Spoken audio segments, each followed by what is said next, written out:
Missed an episode of your favorite podcast? Choose from over a decade of content in our archives, not just the latest episode. All free at gcnlive.com. This is your call to action. Get prepared, America. Economy, survival, energy, disasters. This is USAPrepares.com. Informative radio, educational radio. Interact now by emailing instructor@USAPrepares.com or text at 434-390-7953. Class, please take your seats. Now, your instructor, Vincent Finelli. Everyone all set? Cocked? Locked? Here we go. Your dial set correctly to USA Prepares. And we are delighted you're with us in class today. We broadcast 2 hours from high atop the Missouri Ozark Mountains. There's a link to your instructors on the website, USAPREPARES.com.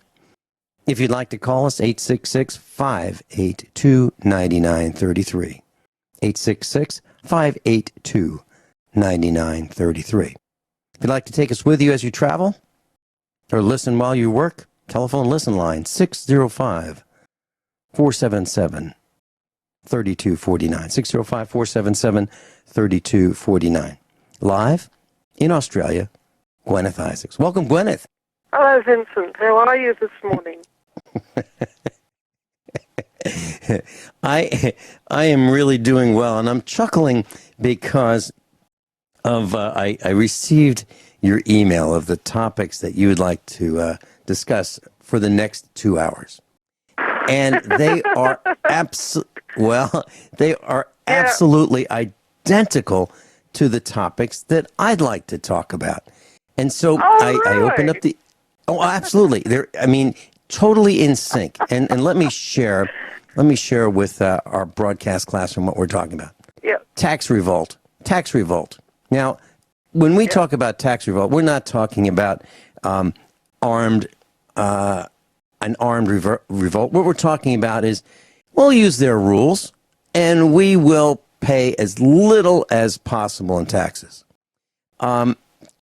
Travel taxes, motor vehicle registration, land taxes, use taxes. It doesn't quit. These guys, if it moves, they tax it. And as Hillary Clinton said, and she said that, she said she was talking to some person from another country, and I don't know what type of office this person had, but she said, and I read this, and I'm paraphrasing, in the United States, if it moves, we tax it.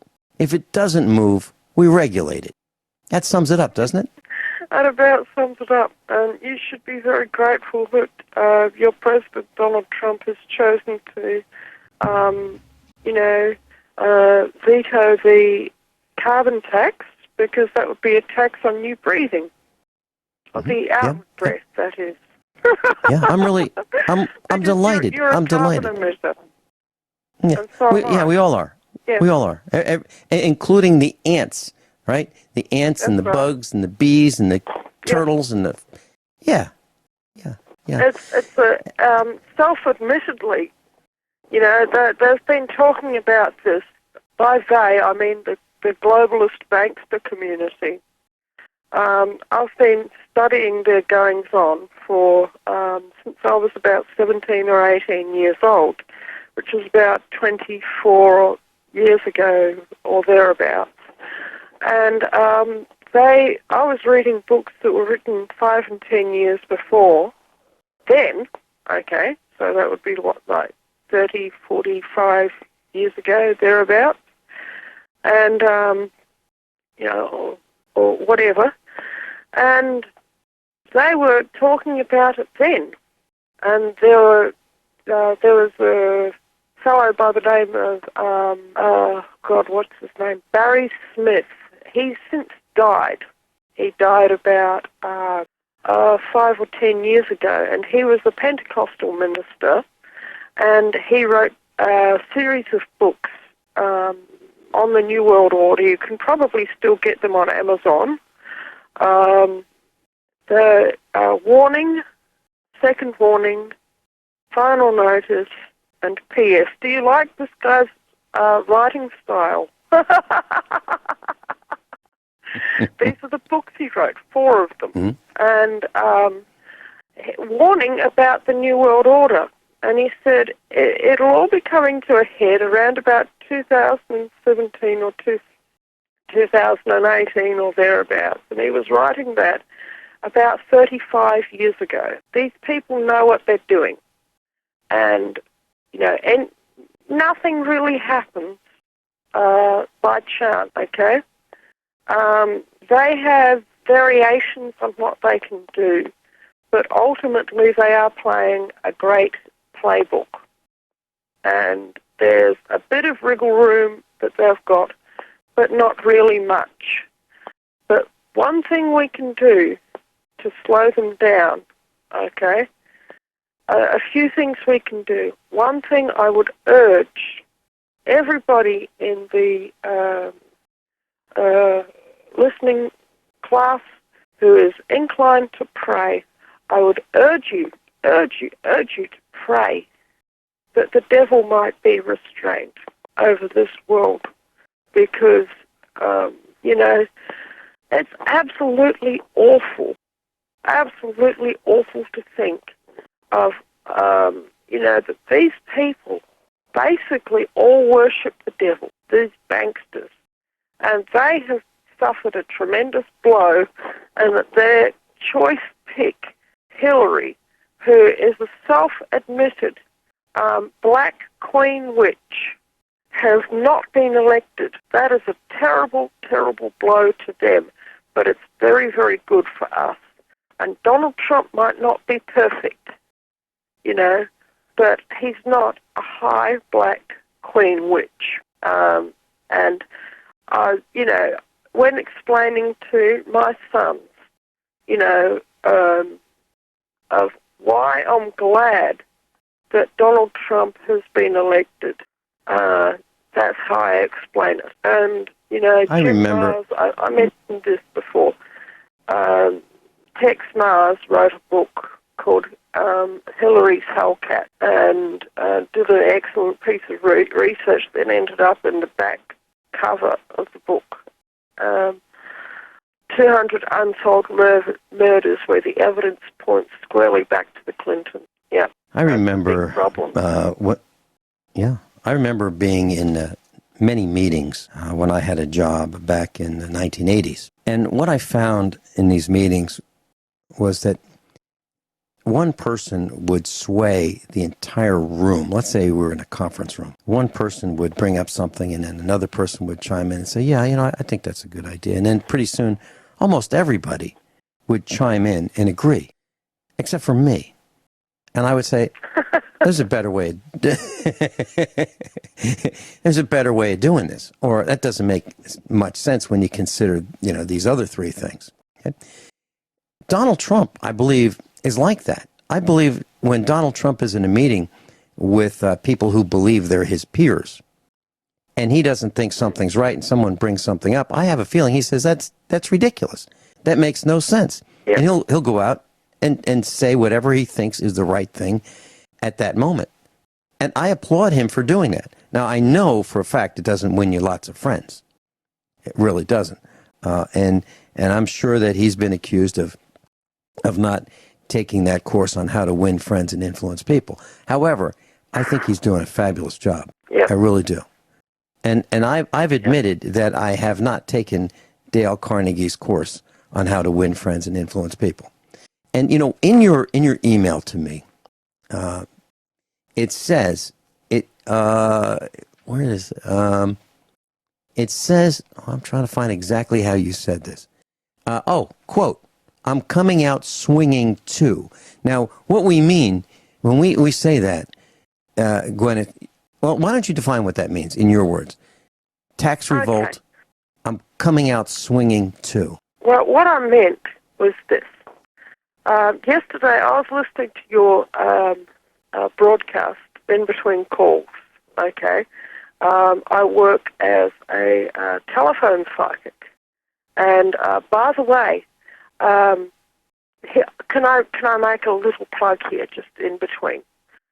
If Sure. anybody wants to have a telephone reading with me, they can go to asktheanswer.com and they can make a booking. Okay? And, the next time I come online with them, because I'm online with them for about 2 hours a day, about 4 or 5 times a week. Okay? And I'm able to advertise with them using my own name of Guineith, okay, and I'm able to promote myself. The other line that I work for, I'm unable to promote myself. They have their own advertising department, and their advertising department is excellent, and I'm sure you've all seen their ads, but I'm not allowed to say what company I work for, and I'm not allowed to say what name I work under with them. Okay, so but this company, asktheanswer.com, if any of the listening audience want a reading with me, either that or they can email me directly, and I'm able to provide email readings directly. Okay, but anyway, I'm coming out swinging too. This means, yesterday I was listening to your broadcast, your Monday broadcast, and you said, I'm coming out swinging. And I just chuckled because I thought, I like that attitude.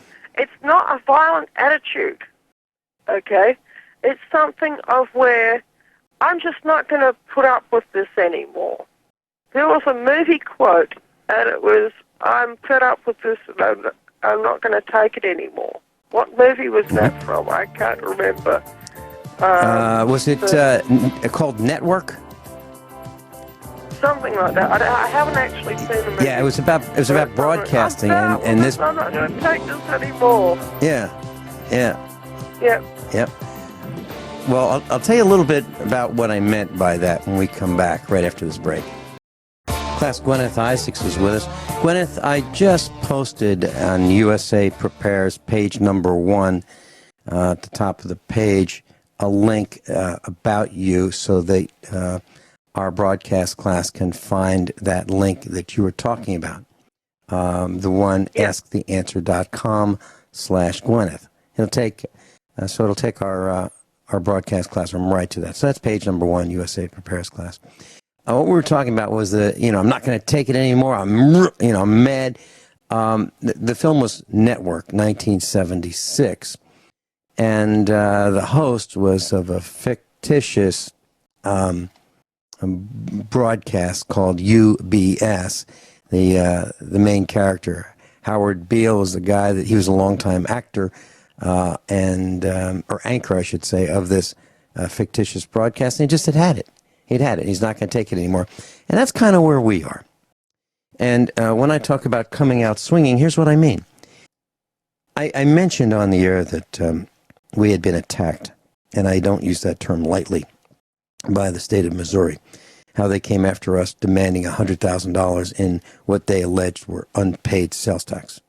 And I also mentioned that, when someone gets audited, class, there is a negative feeling about that. There is a stigma attached to anyone who's been audited because obviously, in most people's minds, that person has done something wrong. That person has lied on his or her taxes. That person has cheated on his or her taxes. And that may not be the case. So I came out and I said, we're being attacked. There's a demand for payment by the state of Missouri for what they believe is unpaid sales tax. I said that it was phishing. I said that it was conjured up. It was not real. They were looking for revenue everywhere they could find it. And they did not deserve it from us because I read the tax code. I complied with the tax code. I filed our income taxes, state, local, federal, all of them. I paid them, and I owed them nothing. And I demanded from them that they tell me the jurisdiction, the justification, the who, what, when, where, why, and how we owed this. And I didn't say it exactly, but basically what I was telling them is there will be no information forthcoming until they prove their case. Prove it. Yep. Prove that we owe this. And they could not. Yep. They could not because we did not. It all boils down to their whole tax code is a system of rules that is selectively enforced. Okay? And you know what no question. Set of rules is also called? It's called racketeering. That's what it's called. Plain and There is simple. no question. Yep. There's no question to what you're saying. Because either the rules apply to everybody, or they're a racket and they should apply to none. And that is a common law principle that goes back hundreds and hundreds of years. Yep. Let me share this with you. Carry on. Here's something that farmers absolutely despise. And there's this group, this government agency called the Soil and Water Conservation District, Soil and Water Conservation District. They get together and they share buildings with the U.S. Department of Agriculture, and they have their employees, co-share these buildings, and then they put on seminars and they teach people that if you sign up with us, if you contract with us, we will pay 75%, sometimes even 90%, the cost of doing something that would be a boon to your farm. A wonderful thing. Like, for example, those poor cows have to walk over to that stream or that creek. We can drill a well. We can put in piping underground. We can put in cattle waterers. And you can have fresh, clean water for your cows. All you have to do is agree to the installation, the design that we approve of, and fence your cows out of the ponds and the streams and the woods, and maintain it for 10 years, and we will pay between 75 and 90% the cost. Well, what happens is some farmers sign up for it, but it seems to be the same farmers over and over and over that get the benefits of all of this almost free money. The rest of the farmers are left out in the cold. That would be selective enforcement in a different way. Rewards. So you can get punished selectively or you can be rewarded selectively. We'll be right back.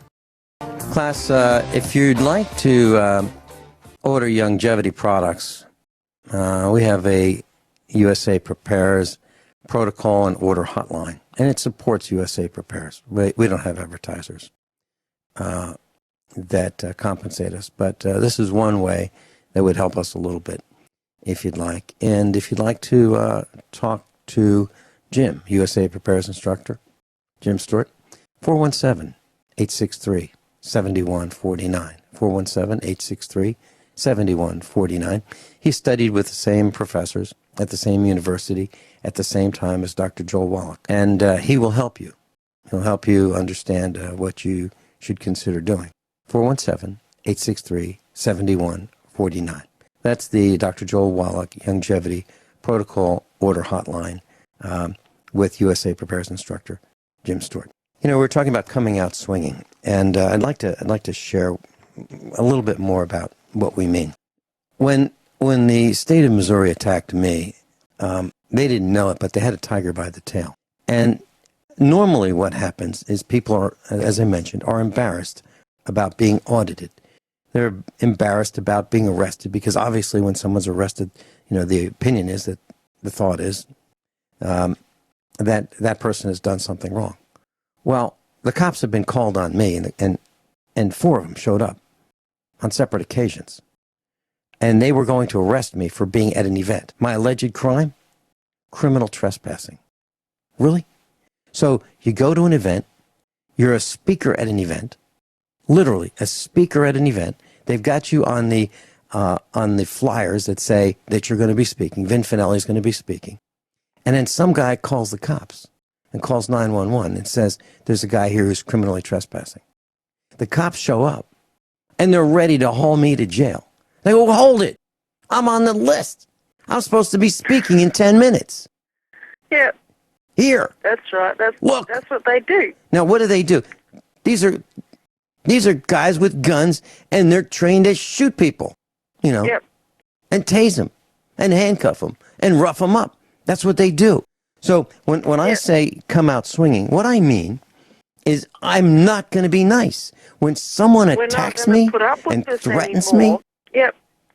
right. And So, I'll tell Mrs. you what. Finelli, Yep. Carry on. Mrs. Finelli is a sweet person. And when she said to me in her very polite way, when I was going to meet with the senior legal counsel who was attacking our family at the state of Missouri, the senior lawyer, she said, be nice. I said, why don't you wait in the lobby? And that was my way of saying, I don't think this is going to be all that nice. And I wasn't rough, but I was firm. And I let him know. I let him know exactly what was going to happen. Different from Sun Tzu saying, keep your enemy off guard. Don't let your enemy know what you're going to do. Don't telegraph. I did telegraph. I said, here's how it's going to go. And class, my understanding about the employees that work at the state level, they're little people. They don't like problems. They are trained to just read the book and regurgitate what's in the book. They don't make decisions. They're not used to it. And so when you come up with things they're not used to, like, tell you what, I'm going to expose you. You're going to be famous for what you're doing, the criminal activity. That they don't like that. They're used to ganging up en masse on us. They like beating us up. They like throwing the weight of the government on top of us. They like that. They don't like it when we get a few people together and show everyone who they are. They don't like it. Yep. That's So right. the next time I get audited, it's going to go like this. There aren't going to be any pleasantries. It's going to be, all right, what's your name? What's your rank? They don't want to give you How long their have you name. been here? You know why? Yeah. They're frightened of Yeah, because they're afraid we're going to, and they're also afraid we're going to show up. We're going to show up uninvited at their party. Yeah, and who are you? And what is this all about? And how are you going to use this information? And how much am I paying you to be here? And what's your boss's name? By the way, what neighborhood do you live in? And your phone number. And do you have a cell phone number that we're paying for? I need that number too. And how do you plan on using this information? And will anything that you be collecting today or attempting to collect today, will that be used against me? And how? And why? And by whom? I need all this information. So before we get started, in order to help me understand what you want, I need this information. So let's start right now. That's how it's going to go, right after I turn the camera on. Yep. And I mean it. Yep. I've had it with these That's right. thugs. Yep. And they are. And mostly when you question them as to why they're doing what they're doing, they haven't got a clue. They can only respond with the particular, it's called a fiat code or a fiat act or a fiat statute that they have been told. Okay? And if you ask what the basis of their law is, they haven't got a clue. The truth of it is that the basis of their state acts, their state codes, their state statutes, okay, is fiat. And if you go to Black's Legal Dictionary and type in what fiat means, okay, it'll come up, or, if you've got a print copy of it, if you look up what F-I-A-T, fiat means, it means because I said so, okay?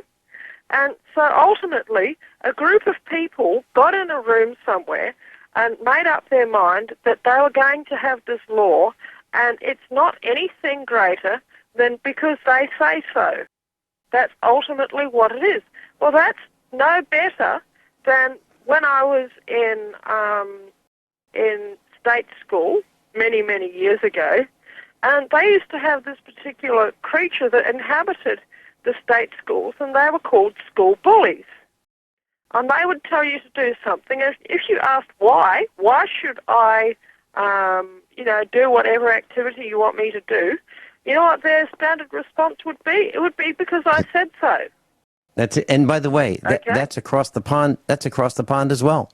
It made it all the way across the ocean to the United States. Exactly the same phraseology. Yep, that's right, because I said so. And that is the language of a bully. It's the language of the bully when you're at school. It's the language of the bullies in the big people world, because most bullies are not actually that smart. They're not the geeks. They're not the ones with IQs of 130. And they hate the ones with the IQs of 110, 120, and 130, because they're the ones who are smart enough to figure them out, okay? And to actually have some sort of plan of response to them. Now, when I was in school, my plan of response to the bullies was I made friends with my librarian, and she would let me into the library when other students were not allowed into the library, when the library was actually closed. And I would sit and I would read.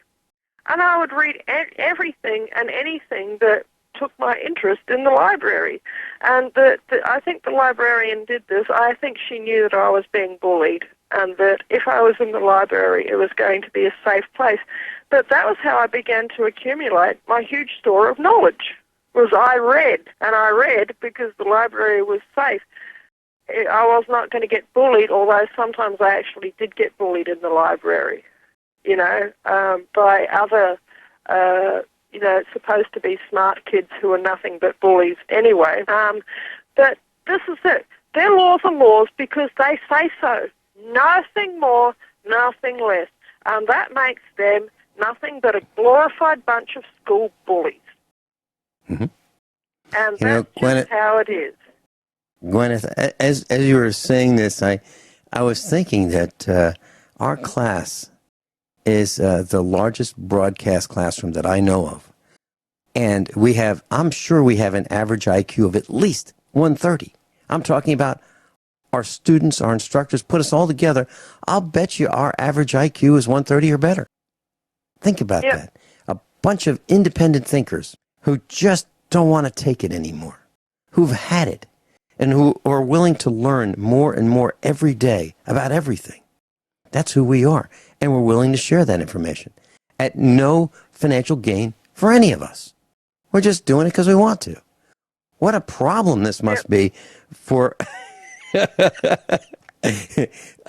for the government thugs. What are they going to say? You know what? We're going to stop. We're not going to let you get paid anymore. We're not getting paid to begin with. I think that's pretty interesting.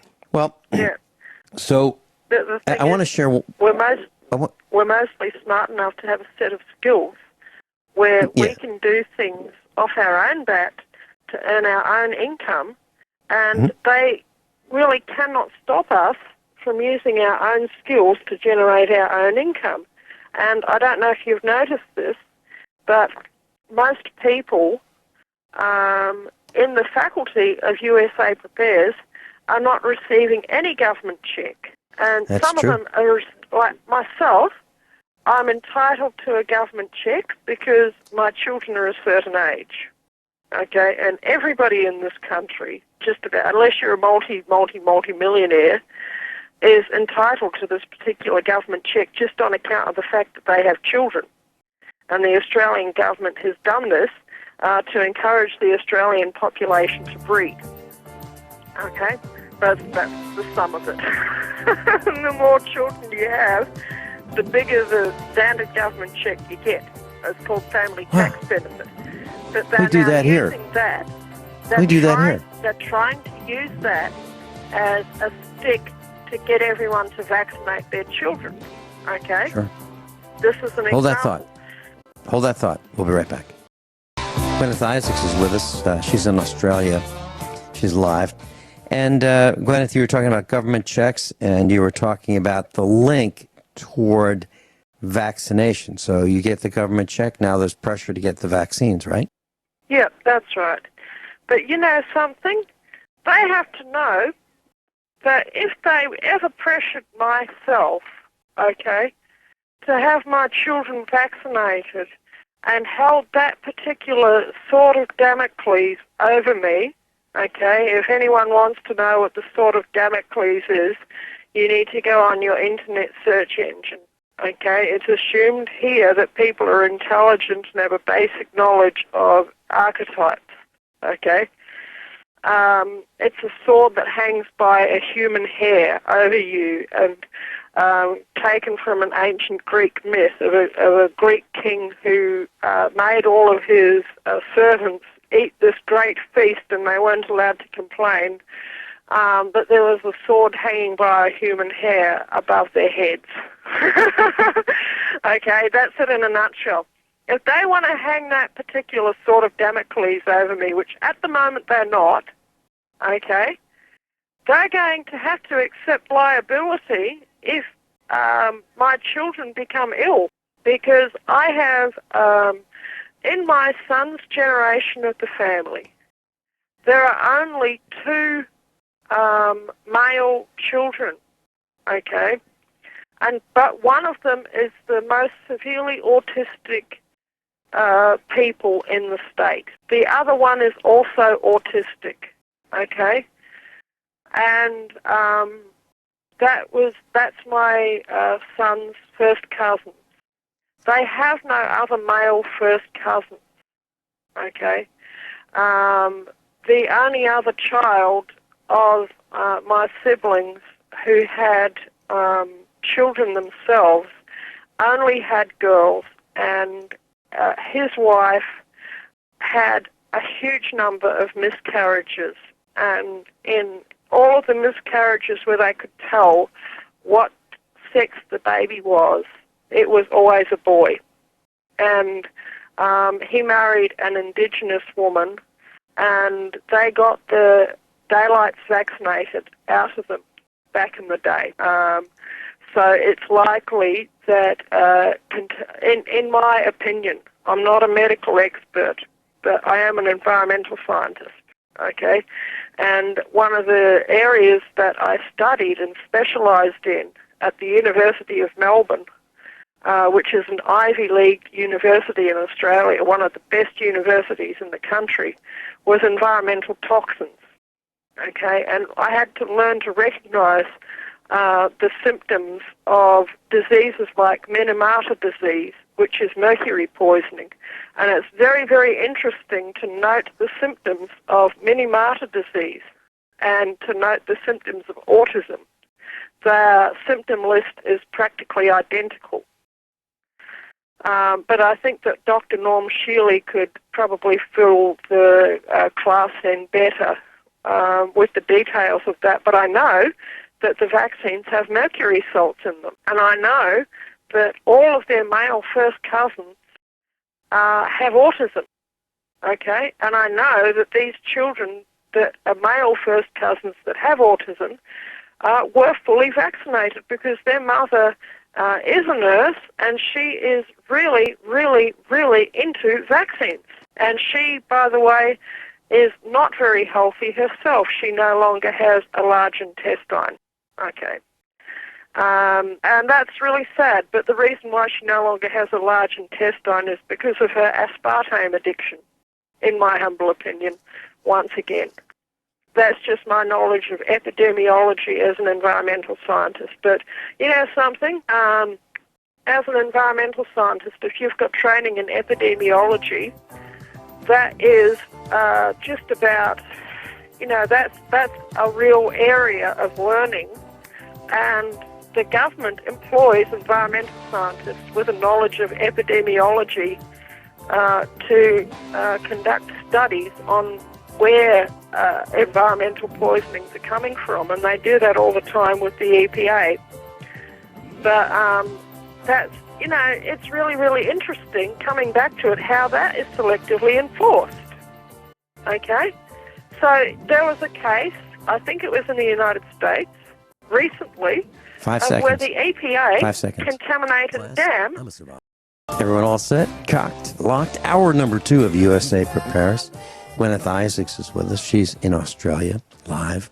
Guineith, at the end of the last segment of hour number 1, you were talking about the EPA and some environmental damage that they caused. Please share that with us. They selectively enforce, once again, their codes. Okay, their codes are not even government acts. They're just fiat codes. They're codes because they say so. Okay? But they're selectively enforced. And there was a really, really big contamination issue where they had charge of a contaminated settling pond, and they deliberately breached the dam wall on this settling pond and let loose, millions and millions of litres of contaminated dam water downstream. And do you know what they basically had to say about that? Oops, if you or I did that if we had a contaminated dam on our properties and we let loose millions and millions of litres of highly contaminated dam water out of that dam and let it go downstream into public waterways, we would not be able to just say, oops, sorry about that, everybody. We would have the pantsuit off us. We really would, and how rightly about this? so. There are islands of garbage that are floating in the world's oceans, okay? The Atlantic and the Pacific. Islands. And now, I don't think that without the government supervision that would have been possible. So for decades, governments have been hauling municipal waste and dumping it in the oceans, including hospital hypodermic needles, stainless steel needles that will not deteriorate for centuries, if that soon. Okay, radioactive waste. We have polluted outer space. Well, not you and me. Our government. Our government has polluted outer space. There's so much trash in circling the Earth that it's a problem for satellites. What kind of stuff? I don't know. Right. Tang, drink containers, candy wrappers, ice cream wrappers, whatever the astronauts ejected, whatever we threw out that hasn't fallen down to Earth yet, is still plaguing outer space. Yep, and like I said, it's all selectively enforced. Now, what it comes down to is this, okay? Who's harming who? I'm not harming the government, all right? And it's very, very important in this conflict, and it is a conflict, okay? It may not be an armed conflict yet, but this is absolutely a conflict because they want to impoverish myself. If they could kill me and get away with it, I'm very sure that they would. They want to impoverish me. They want to separate me from my land, and they want to separate me from my animals, and they want to separate me from my children, okay? And over the years, they have tried to use their fiat laws to do all of those things. But ultimately, okay, I'm sitting out here in the middle of the countryside, a full day's walk from absolutely anywhere, okay, and deliberately so. I don't want to harm anyone. I want to be helpful and useful to humanity, okay? But they want to drive out here and they want to serve me with legal notices. They want to do anything that they can to deprive me of my land, of my children, of my freedom, and ultimately of my life. Okay? But it's not going to work because I have pointed out that they are the one who is trying to harm me, not vice versa. And if you're having a battle with these people, okay, you have to recognize you're not dealing with a government. This is the object of the class lesson today. You're not dealing with government. We don't have government. We have a corporatocracy, which means we have a set of corporations who call themselves a government and lay rules on us and expect us to meet them that they can change at a whim, okay? But the thing about a corporation, all right, is you don't have to shop at Walmart or the Chinese factory outlet or Sam's Club or anywhere unless you want to. Nobody's holding a gun to your head telling you to go to the Chinese factory outlet or else. You can choose not to go there because they are a corporation, okay? when you get a corporation that claims the powers of government, that's called fascism, and it's a war crime. Internationally, fascist government for over 50 years, since World War II, have been recognized as being a despotic, illegitimate form of governance, because it always leads to situations like, I don't know, for instance, what about Italy in the 1930s and 1940s? What about, if you can think of America under the Clintons, okay? I'm old enough, and granted, back in the day of Ronald Reagan, you still had a corporatocracy in America, okay? It was still a fascist government where corporations ran the show. But Ronald Reagan was a true, honest, flesh and blood human being. He wasn't a child molester. He wasn't a rapist. He wasn't a mass murderer. He wasn't an oil company yes-man goon like Bush Jr. He wasn't any of the above.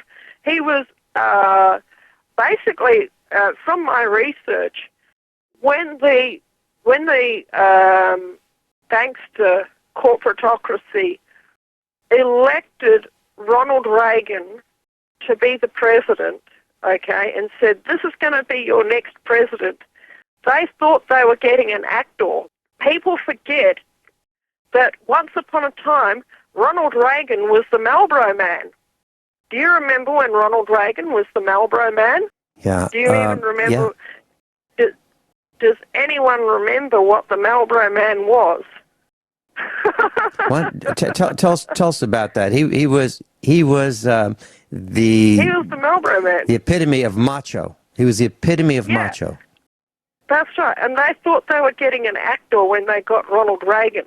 But what he did was he ended the Cold War, which is what they did not want, because the Cold War was a huge cash cow for them. It really was. And him and Gorbachev and Maggie Thatcher, okay? And they all got together and just from their various countries, and neither of those three people was particularly willing to toe the bankster line, because Ronnie Reagan was an actor, but he was actually a real bona fide Westerner, I believe, okay, who could put the cowboy hat on and play the cowboy roles because that was his epigenetics, okay?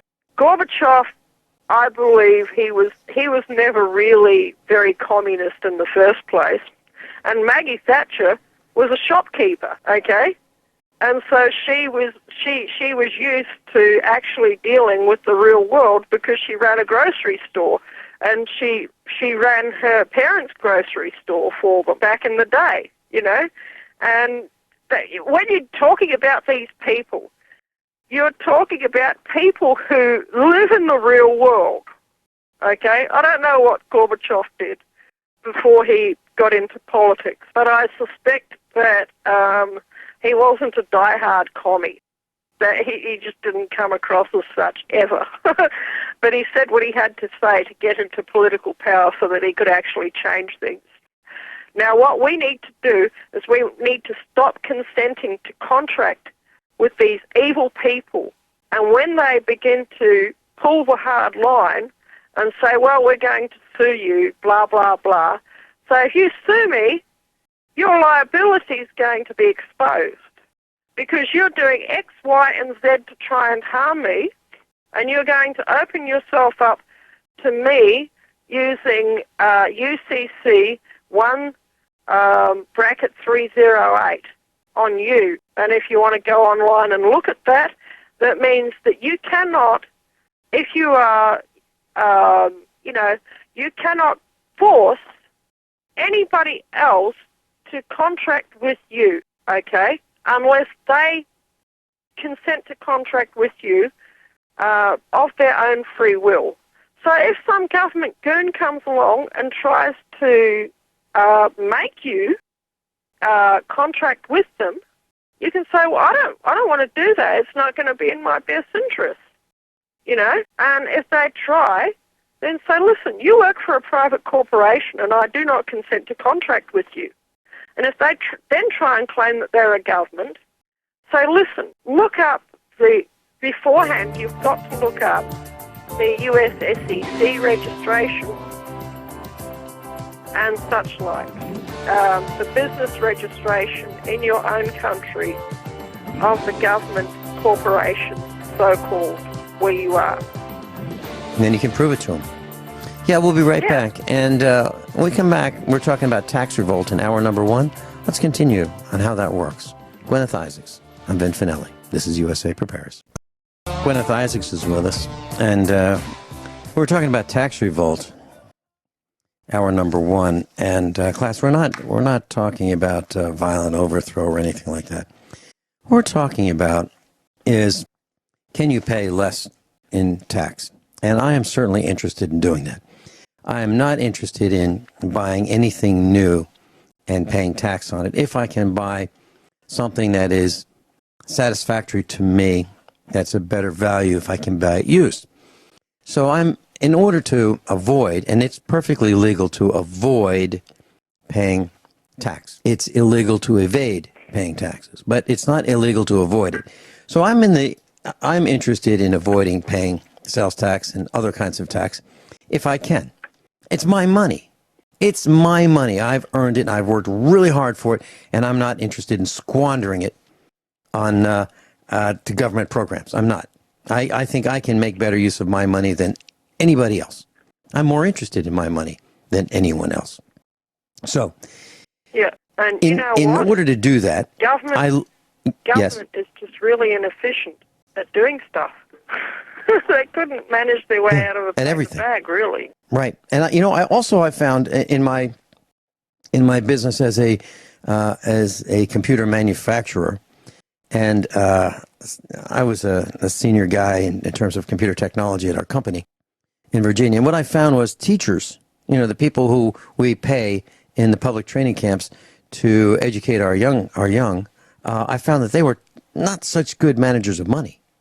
I mean, they would come in and they'd want something for $100, for example, a $100 item. And they'd say, can we spread that over a couple months? Can we do that? And I'm thinking, really? Really? You're making $40,000 a year, up front. That's So I learned that. Yeah. So we have entrusted people who make really poor decisions with the education of our young. But getting back to this tax revolt thing, I mentioned this week that I ran into a guy. I know this guy. I've known him for years, and I don't want to give any more identification as to who he is, but I could. And if I mention this person's name, our class would, I'm sure, recognize that name. So I ran into this guy in Springfield, Missouri, and we were talking about taxes and things, and he mentioned that the state of Missouri is coming after him for sales tax. So I described what happened to us and this $100,000 demand from the state of Missouri from us. And he got a very similar letter. And I talked about the racketeering that's involved, and I talked about how they're making these baseless claims. Now, what does this guy do? He has a small business. He sells some things on the internet out of state, and he teaches people. He charges them for the training that he provides. The training that he provides is sales tax free. There is no sales tax on lessons. There's no sales tax on music lessons, dance lessons. There's no sales tax on the kinds of lessons that he provides.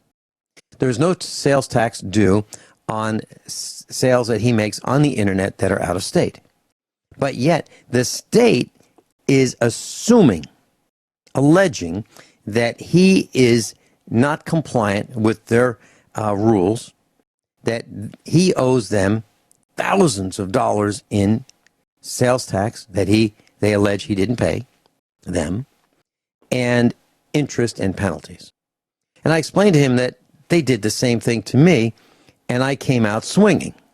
And I came out firm. Backed off. And I came out with demands of my own. And I came out with, I will only communicate with them in writing.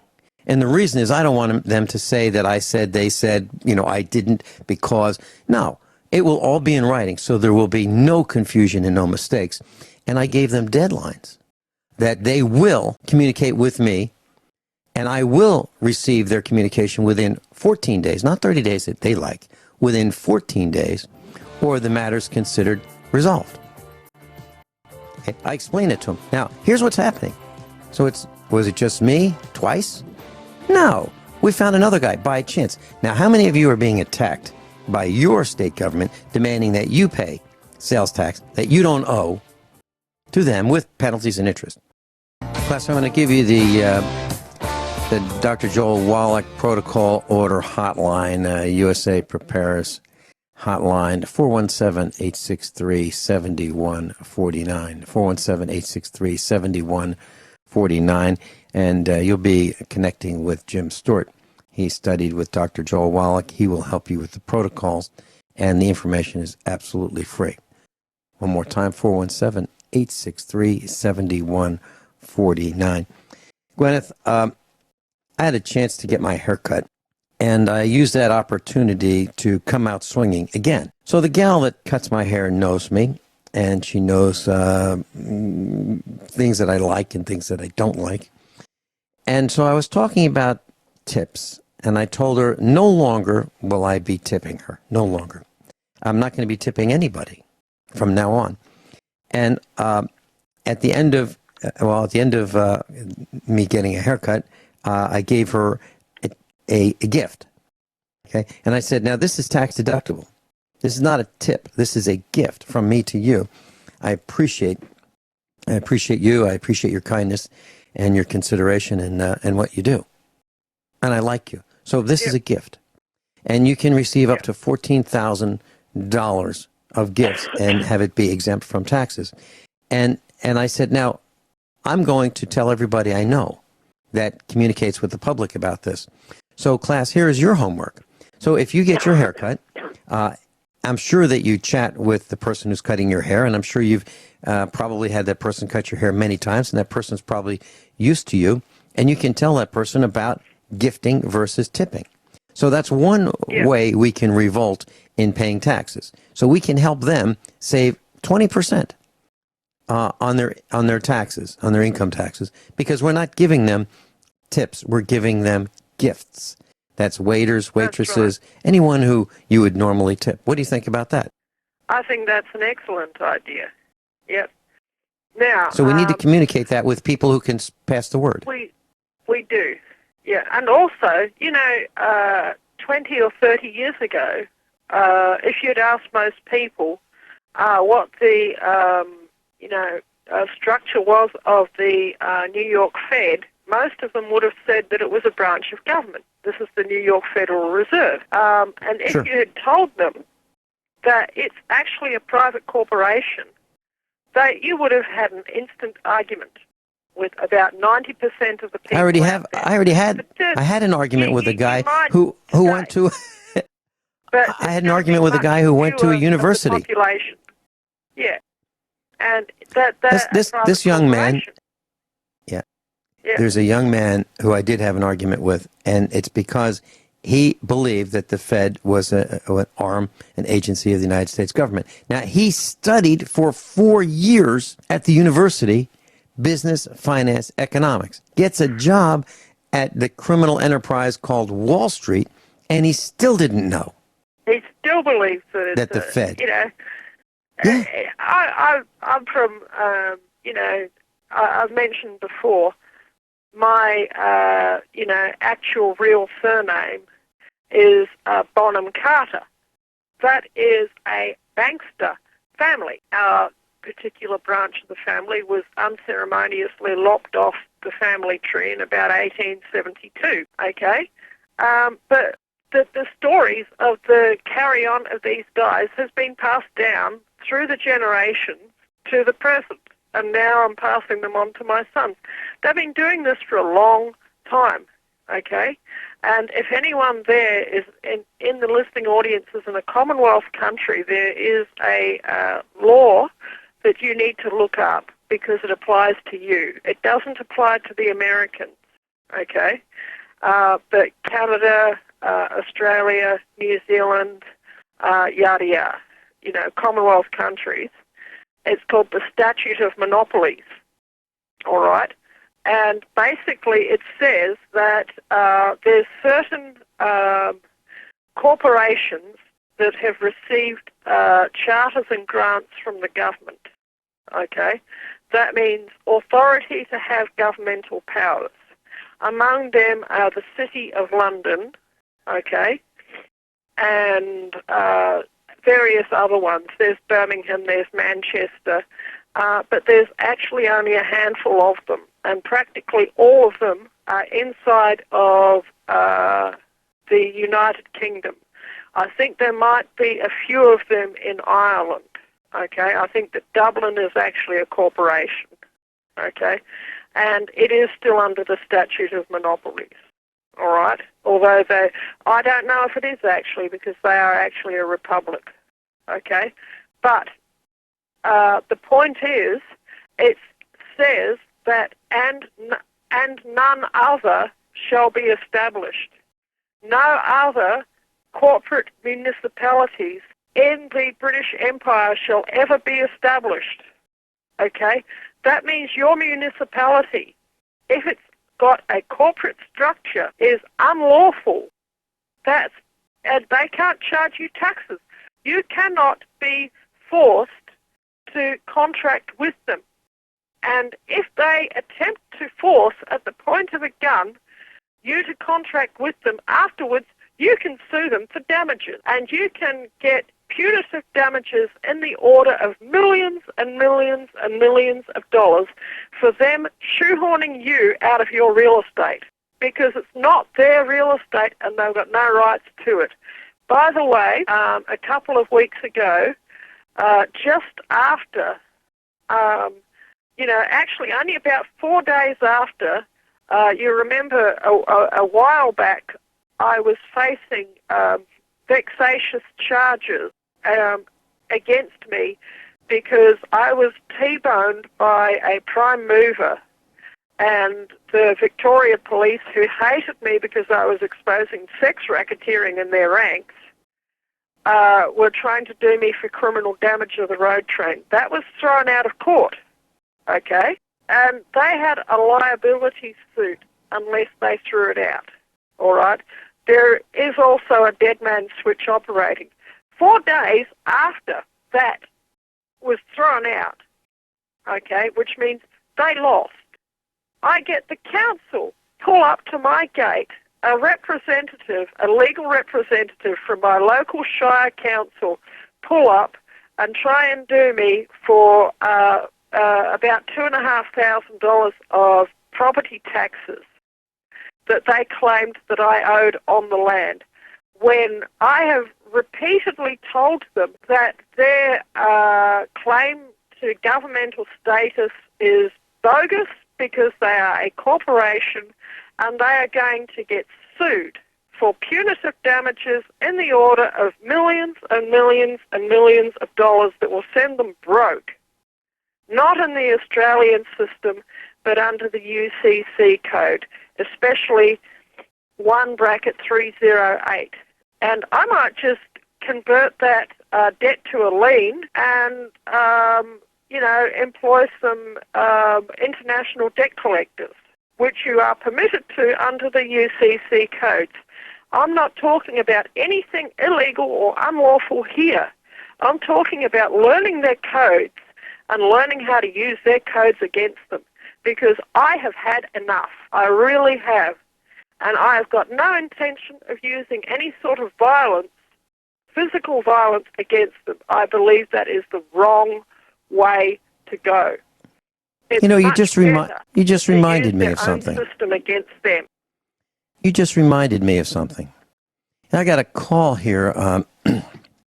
a couple of weeks ago, "Hey, Vinny, are you going to this prepper convention in our area in Missouri?" And I said, "I haven't been invited." So I don't go places where I haven't been invited.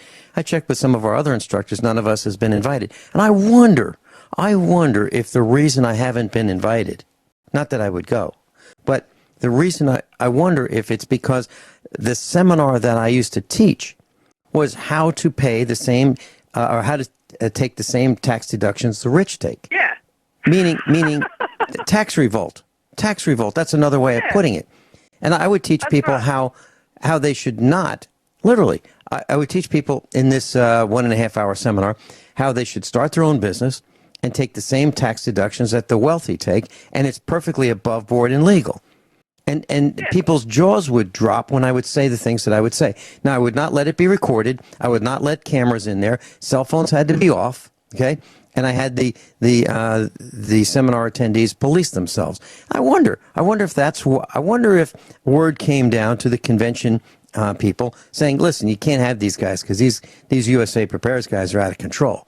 They're talking about metaphysics. They're talking about climate change. They're talking about economic collapse. They're talking about how not to overpay taxes, how to, that's what we do." And I find that fascinating. And you just jogged that little bit in my memory. So I'm not going to that convention, by the way, class. But I haven't been invited anyway. But, I wouldn't even, no, I'm not going. But, and someday, if someone, here's your homework, class. If you would like to come on, whoever you are, would like to come on the air with me, and we'll do a broadcast about, paying less in taxes, I'll do it. I'd like to have somebody with me, someone to do, ask me some questions, and, rather than me do a monologue, I'll do it. So if you want to do that, send me an email, Vincent at USA Prepares, and just put, I'm in. Just subject line, I'm in. I'd like to do it. Leave your phone number, and I'll call you. It might take me a couple of days to call you, but do that. Guineith, one of the things that we were going to talk about today is post-collapse. So what's a post-collapse look like? Well, I'll tell you what. What does if you look at Venezuela, bad, yeah. well, let me just give a little bit of how things went in Venezuela. So, in 2012, 5 years ago, private ownership of guns was banned. In 2013, people who were survivalist and prepper-minded, a year later, they were considered hoarders, and the act of stocking up became illegal. Remember this, class?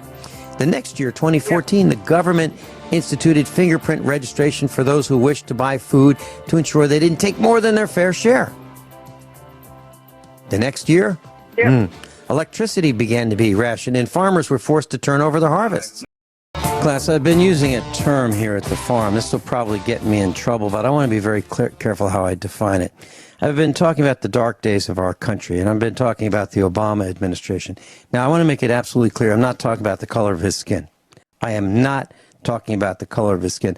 I'm talking about the dark skies, the chemtrail-covered skies, the dark, gloomy skies, the dark prospects for liberty, the dark economic outlook. And I consider those the dark days of our country. Okay? And so during the dark days, Obama signed an executive order 13603, and it was a National Defense Resource Preparedness Executive Order, an order signed by Barack Obama, Barry Soetoro, whatever you want to call him, implementing the rationing of food, gasoline, drugs, and everything else, okay? It was, you know what, you've got it stored, it's ours, and if we want to come get it, we'll come get it. And I talked about the relationship, or I'm going to talk about the relationship of that and what happened in Venezuela. So in 2012, private ownership of guns banned. 2013, preppers, people like us, people in this classroom, were labeled as hoarders, and the act of stocking up became illegal. Stocking up, that's what the Boy Scouts and Girl Scouts teach. Be prepared. Be prepared. Have what you need before you need it. That's what preparation is. If you have Band-Aids before you get cut, that's a good thing. If you have food before you get hungry, that's a good thing. Well, in 2014, the government instituted a fingerprint registry for those who wish to buy food to ensure they didn't take more than their fair share.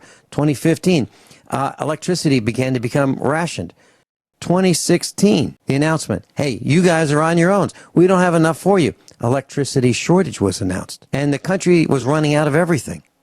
Now we've got rioting in the streets, burning and rioting in the streets. That sounds kind of like civil war. Is that what we're talking about, Guineith? Is that what it looks like? Absolutely. Absolutely. And I'll tell you something. People may not realise that outside of Australia yet, our media is so controlled, it's just disgusting. But we have, in this state, lost a third of our electrical supply this year because they shut one of the coal-fired power stations that was supplying a third of our electrical supply. And when people began to jump up and down about that, you know what the state parliament said in a press release? They said it doesn't matter, we can import electricity from New South Wales next door. There's a bit of a problem there. Everybody's facing the same difficulty. Yes, George in New Hampshire is joining us. Okay. Welcome, George. Hello. Hi, Vin. Hi, Guineith. I'd just like to say this. A lot of things are illusions. You mentioned Gorbachev before. Gorbachev is very wealthy now. He lives right across the river from Washington, D.C., and he was lauded as this great individual, but he contributed a lot to this Common Core and the educational system that we have now here. And I just wanted to say is that Gorbachev had a very novel idea during the Afghanistanian war that the Russians had with Afghanistan, of course. And he came up with this idea that they were to drop toys that were actually explosive devices. So when the Afghan children would come out and pick them up, they'd be maimed, lose hands, maimed. Now, this is an individual that a lot of people would think was a great individual. Well, let's just say I wasn't aware that he was doing that. No, I'm not saying because they cleanse. Yeah. A lot of information is cleansed, but like Vinny and yourself, Gwinnett, well, we're a little older than you, I believe, maybe a lot older. No offense to you, Vince, right? Yeah, no, but I'm saying, in other words, we'd hear certain information that was sanitized later on in the official record. Mm-hmm. I'll just say this. If I could read something briefly, very briefly, and I want you to tell me when it was written. All right? May I? Yep. Sure, okay. We only have a few seconds left, but go ahead. Okay, I'll just say this. A nation can survive its fools and even its ambitious, but it cannot survive treason from within. Okay, you got it. But it just says, a traitor moves within the gates freely, he whispers slyly, and is heard in the very halls of government himself. For the traitor appears not a traitor, he speaks with the same accents familiar to its victims. And it goes on to say, what I'm saying is that you can judge somebody by the enemies they have. Gwinnett, you're standing up for what's left of the rights in Australia, and Vin, you're standing up for the rights. I'm trying to stand up for the rights here in my limited capacity, but I'm just saying is that we're going to be attacked because, in other words, they look upon us as our awareness is a problem because they don't want anyone to be aware of what they're doing.